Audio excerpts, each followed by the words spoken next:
Не знам защо не чувам никой да говори за това, но броенето на калории е едно от най-лошите неща, които може да направите за диетата си. И сега ще ви обясня защо. Първо, калориите са мярка за енергия, но има огромно значение какво точно ядем. Ако държите да контролирате какво ядете, по-добре бройте количеството на въглехидратите спрямо протеините и мазнините. Второ, от мой личен опит, броенето на калории носи много негативи за психическото ни здраве. Толкова е лесно да се подхлъзнем и да влезем в схемата на свръхконтрола към собственото ни тяло, към начина по който ядем. В момента, в който осъзнаем колко калории имат различните храни, дори полезните такива, като примерно зехтина или авокадото, е много лесно несъзнателно да започнем да се лишаваме от добри продукти, само защото имат малко повече калории.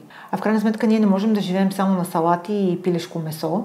Ключът към здравословно тегло, когато нямаме заболявания и хормонални проблеми, е да се научим на баланс и да се научим да не прекаляваме с нищо. И причината да запиша това видео е, защото аз самата имам не много хубав опит с броенето на калории. В продължение на 15 години броих калории всеки ден и вътрешно смятах, че ако спра да броя калории, ще напълнея много и няма да мога да се контролирам и ще ям нон-стоп. Но в момента, в който най-накрая се отървах от този вреден навик, истината е, че аз не напълнях. Моят съвет е да не повтаряте моята грешка, да се научите кои храни са добри за вас и кои храни не са и да ядете повече от полезните храни, а по-малко да ядете от вредните храни, без значение от калориите им.